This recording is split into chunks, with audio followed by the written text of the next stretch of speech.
এটা কোন এটা বাইক আমার এমনি ঠান্ডা লাগে রইছে আমি এই আইস কিভাবে বাইক আমি কইছি আমি এই ফ্রিজ পরিষ্কার করব না এই ফ্রিজের মাশাআল্লাহ তাবারাকাল্লাহ তো এরকম বই থাকলে মানুষের করে না করে তো আইলা হাইলাম তো সুবহানাকা ইন্নী কুনতু মিনাজ জালিমিন বাইরে কিন্তু প্রচুর বৃষ্টি হচ্ছে বন্ধুরা গাছটা যে ভাবটা থাকে সেটা থাকবে না তো ডুবো ডুবো পেঁয়াজ দিয়ে একদম কাঁচামরিচ দিয়ে পুঁটি মাছ ভাজি করলাম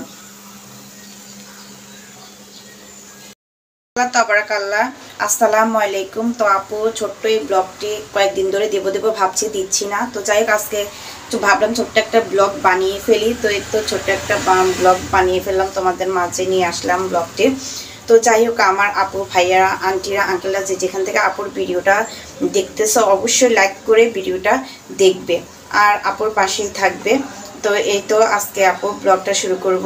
কিছু পুঁটি মাছ ছেলের জন্য ভাজি করব কিন্তু খুবই পেঁয়াজ দিয়ে ভাজি পছন্দ করে তো চলো আইলা হাইলাম তো সুবহানাকা ইন্নী কুনতু মিনাজ জালিমিন বাইরে কিন্তু প্রচুর বৃষ্টি হচ্ছে বন্ধুরা দেখো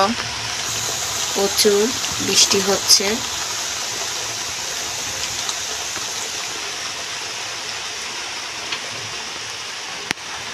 আমি কইছি আমি এই ফ্রিজ পরিষ্কার করব না এই ফ্রিজের মধ্যে দুনিয়ার এই ফ্রিজ পরিষ্কার করতে গেলে দুনিয়ার বরফ জমায় আমি দেখাই তোমাদেরকে কিভাবে পরিষ্কার করি এই দেখো কুরসুন দিয়ে মানে এক পর্যন্ত কুরসুন দিয়ে আমি বরফটার চাকাটা উঠাইছি এই আমি আমনামনে বলি যে এরকম এই ফ্রিজ পরিষ্কার করব না এই ফ্রিজ পরিষ্কার করব না দেখো কত বড় বরফ কত বড় আইস এটা এখন আমি এখন তুলতে ফ্রিজ থেকে বাইর করতে মানে আমার যে অবস্থা হয়েছে তো এই ফ্রিজ থেকে এত বড় যদি আইস বাইক করতে কি অবস্থা হয় কত বড় ফ্রিজ থেকে আইস বাইক করছে দেখতে পারতেছ এটা কোন এটা বাইক আমার এমনি ঠান্ডা লাগে রয়েছে আমি এই আইস কিভাবে বাইক করি ফ্রিজ থেকে এই ফ্রিজ মশাই পরিষ্কার করতে মাশাআল্লাহ তাবারাকাল্লাহ তো এই পুঁটি মাছ এগুলো ভাজি করবো এগুলো ভিজিয়ে রেখেছি এগুলো একদম পেঁয়াজ দিয়ে মুচমুচে করে ভাজি করব নিলাম তো এখন এই তো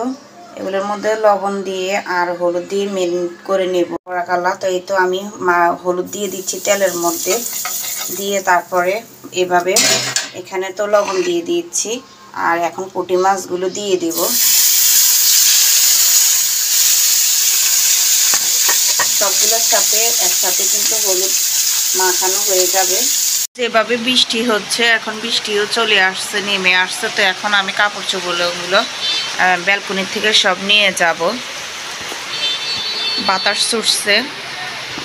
তো আমি কাপড় চোপড় সব নিয়ে যাব এখান থেকে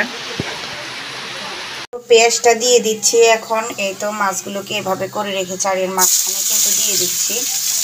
কারণ তারপরে ভাজি করে নিয়ে ফেলবো আর এর থেকে ভিডিওটা বেশি বড় করব না তোমরা তাহলে দেখতে চাইবে না তো দেখো আমি পুঁটি মাছগুলো ঠিক এভাবে ভাজি করে উঠিয়ে নিব তারপর পেঁয়াজটা ব্যাসটা হয়ে আসতে খেতে খুবই ভালো লাগবে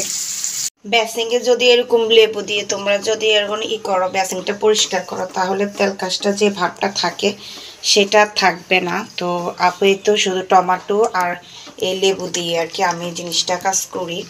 তো এখানে যেহেতু আমরা থালাবাটি মানে বাসন কোসন সবই ধুই তো এখানে আমি কি তো এখন বেসিংটা আমি পরিষ্কার করে নিচ্ছি এভাবে ইজিলি কিন্তু পরিষ্কার হয়ে যায় এবার পেঁয়াজের সাথে পুঁটি মাছগুলোকে একটু ভাজা ভাজা করে নিয়েছি তাহলে কিন্তু খেতে খুবই ভালো লাগবে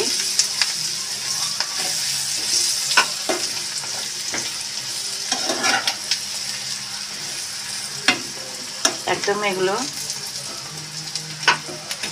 নতুন পানির পুঁটি মাছ তো ভাজি এভাবে করলাম আসলে খেতেও খুব ভালো লাগবে